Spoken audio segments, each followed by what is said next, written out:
What is up, everybody? Welcome to another World Cup preview here on Touchline Talk. Before I jump in, I want to take a moment to say be sure to hit that subscribe button so you don't miss the rest of these World Cup previews in the final days before the tournament actually starts, and so that you don't miss all of my video content during the tournament itself. You can also find my written work on Substack, touchlinetalk.substack.com, as well as on Medium. All right, so today, continuing in Group G with Serbia. Serbia's World Cup history is a little bit complicated. This is Serbia's fourth World Cup appearance as Serbia. 2006, it was Serbia and Montenegro. 2010, 2018, 2022, just Serbia. I say it's complicated because there's also the 9 World Cup appearances Serbia had as part of Yugoslavia. I'm trying to kind of keep the two separate since obviously Serbia was not the only country that contributed to those Yugoslavia teams, but it's also obviously an important part of their World Cup history. So, fourth World Cup appearance as Serbia, plus those 9 as part of Yugoslavia.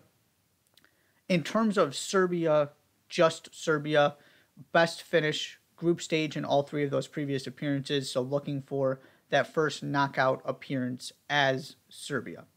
To get to Qatar, Serbia picked up 20 points, 6 wins, 2 draws from their 8 games against Azerbaijan, Luxembourg, Portugal, and the Republic of Ireland in their UEFA qualifying group. This was tied for the most points of any team in a 5-team group, so that's something I wanted to note. Of course, you have some 5-team groups, some 6-team groups in UEFA, and of course, the 6-team groups, you've got an opportunity for more points because you're playing more games. So, of the teams that played the amount of games Serbia did, they tied for the most points. There are some other aspects of qualifying I'm going to touch on at the end, but I wanted to mention that positive at the beginning. In terms of players, pretty easy to identify the 3 I want to talk about, starting with Sergej Milinkovic-Savic. Milinkovic-Savic didn't leave the field at the 2018 World Cup. He played every single minute of the 7 qualifiers he started. He is one of 3 players that produced double-figure goals and assists last season in Serie A with Lazio. He's one of those guys that it's easy to kind of forget about or have him fly under the radar because he's typically playing in the Europa League, not the Champions League. He's typically fighting for a top 4 spot with Lazio rather than actually contending for a Serie A title. Of course, he's not in the Premier League. It's kind of easy to forget about him in this conversation of the better midfielders in the world, but he absolutely belongs in that conversation. He's so dynamic. He's given you 10 plus goals, 8 to 15 goals, 8 to 15 assists is basically where he is every single season for Lazio. He's been there for a while now. Hasn't gotten that move to that next tier, which he's absolutely qualified for. He meets the criteria for. It just hasn't happened for whatever reason, so he's continuing to be phenomenal for Lazio, has been for years. He's a vital, vital part of the Serbian midfield. So that's your first name, Sergej Milinkovic-Savic. Second, Alexander Mitrovic. Mitrovic is easily the most accomplished goal scorer in the history of the Serbian men's national team. He has almost 3 times as many international goals as anybody else who's played for Serbia. He scored 8 times in 528 minutes of playing time during qualifying. This is also the Alexander Mitrovic that scored 43 goals in the English Championship for Fulham last season in that record-breaking campaign that got them promoted. Mitrovic was the guy smashing some of those records, especially when it came to goal scoring. The question with him has always been, can he be a go-to goal scorer, a reliable double-digit goal scorer in the Premier League? Because in his previous Premier League stints, it hasn't gone particularly great. Hasn't been horrible, but just kind of But then, he's been at Fulham for a while now, so they're a team that goes up and down. They get relegated. He lights up the championship and hasn't been able to put together a really good Premier League season. That is what he is doing this time around. Fulham are off to a really good start at this World Cup break. He is a big reason why he is scoring goals consistently and has continued his terrific form from last season. This is easily the best he's looked in the Premier League, and now he gets to go continue this form for Serbia. Third guy is Dusan Tadic. Dusan Tadic is the only Serbian men's national team player in history with at least 90 caps and at least 15 goals. So that combination of getting on the score sheet and playing consistently year after year for your country, that is Dusan Tadic. He tied for the team lead with 8 goal involvements during qualifying, 2 goals, 6 assists. You may remember him from his time in the Premier League with Southampton, where he was a good player who was productive and contributed to goals, and then quietly left for Ajax, and the move didn't get that much attention, but since going to Ajax, he's given you 25 plus goal involvements in the Eredivisie every season. Ajax have had that unforgettable run in the Champions League. They looked really good in the Champions League last season. Hasn't gone so great this season, but he has been a key part of sort of getting Ajax back into that conversation about the, not the very best teams in Europe, but that top 15 or so teams, getting them back into European relevance. Dusan Tadic has been part of the group that's done that, and he's been the one guy. Of course, Ajax is known for developing all this talent and then handing it off to teams with more financial firepower. Dusan Tadic has been the one consistent through this run for Ajax as they recycle and rebuild and sell the first group of players and then get the next one in and sell those guys. Dusan Tadic has been the one, or at least one of the few key guys who have stayed consistently during this era for Ajax. And he is just a staple of this Serbian national team as well. In terms of a breakout star, Strahinja Pavlovic. Pavlovic was tied for third on the team in minutes played during qualifying. And he is a perfect candidate for what I am looking for in this category. Kind of got some playing time, loan moves, hadn't really solidified himself at the club level in Europe.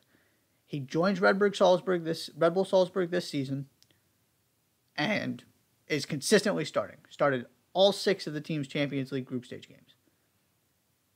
This is his breakout season. This is where he is going from one of these promising talents to a guy who is an established European player, and the question is, what level can he reach? He's already a starter for Salzburg. That usually means you're getting a move to a good team in one of the 5 major European leagues sometime in the next couple of years. And so he's got that part down already. Now he gets to go into this World Cup as an established starter and a key player for this Serbian team. And probably a name you're not all that familiar with. Red Bull Salzburg, the Austrian Bundesliga is not a league you're going to talk about all that much. They are very much the best team in it, which makes it even less interesting. They had some interesting moments in the Champions League, but it's not like they were lighting up the world and were the team everybody was talking about. And so he's another guy that it's easy to, not be as familiar with him, not watch him consistently. He's kind of hidden from view, and he's got this international global stage with millions of eyes on him. I expect him to be really good in this tournament, and one of the guys, if Serbia plays well and makes a run, you're going to end up talking about as one of the players that potentially this World Cup really helps their stock and kind of catapults, even if it doesn't come immediately, that move up to that higher level of competition in the near future club-wise for Strahinja Pavlovic. The bottom line with this team, kind of my reason for optimism and my big question are tied together. My reason for optimism is you have additional attacking depth this time around. You look at that 2018 team, you look at where the expected goals, expected assists, and the actual goals and assists were coming from. It was a lot of Sergej Milinkovic-Savic, Alexander Mitrovic, and Dusan Tadic. From a creative standpoint, from a goal-scoring standpoint. And now, not only do you have those 3 guys, who 2 of them are square in their prime, Tadic is still at the back end of his. Now you get to add in Juventus' Dusan Vlahovic, who was scoring a ridiculous amount of goals before he got that Juventus move and is still scoring goals for Juventus. Filip Kostic is now even more experienced. He's right there in his prime as an established European guy who's going to play in the, playing in those top European leagues, playing in the Champions League. And Luka Jovic is no longer kind of this rising star. He's been through it a little bit. It hasn't exactly gone the way people thought. But now he is back as a guy who has, experience at Real Madrid, has found a good spot for himself again, and has seen this level of competition, is 4 years older, 4 years wiser. So you look at this overall attacking group, and from a timing standpoint, a timeline standpoint, it matches up better than it did in 2018 because a lot of these guys were 20 or early 20s last time around. But you also have more options, particularly the emergence of Dusan Vlahovic as now kind of the guy in his early 20s to support what you already know you have in attack. So that is my reason for optimism, is not only is the talent there, but you have more of it, you have more options. You're not relying on these three guys. If Milinkovic-Savic gets hurt or doesn't have a good game, if Dusan Tadic gets shut down, Mitrovic is incredibly reliant on service. If you don't get him service, he can only, he's terrific at pressing. You see what he does for Fulham. But he only does so much offensively if he doesn't get the ball. He is not one of these guys that's going to find 500 ways to get involved in the game. He is a goal scorer. So you need that service. You need somebody to draw some attention away from him. All of that kind of stuff, that they're in a much better position to do well because you have these different options as opposed to just these three key guys who you're relying on, one or two to be your difference maker every single game. It could be Tadic, it could be Mitrovic, it could be Milinkovic-Savic, it could be Vlahovic.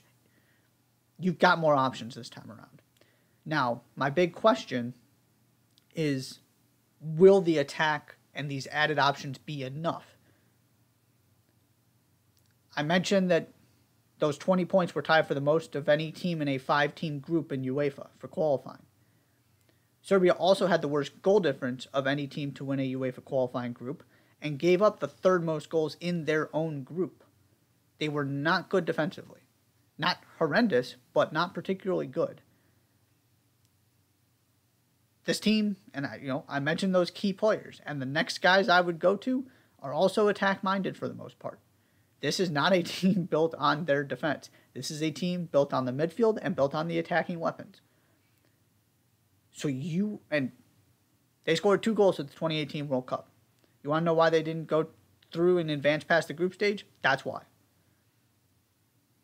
They have to be scoring at least a goal, if not 2 or 3, for them to advance out of this group. That is the formula. They're going to give up some goals.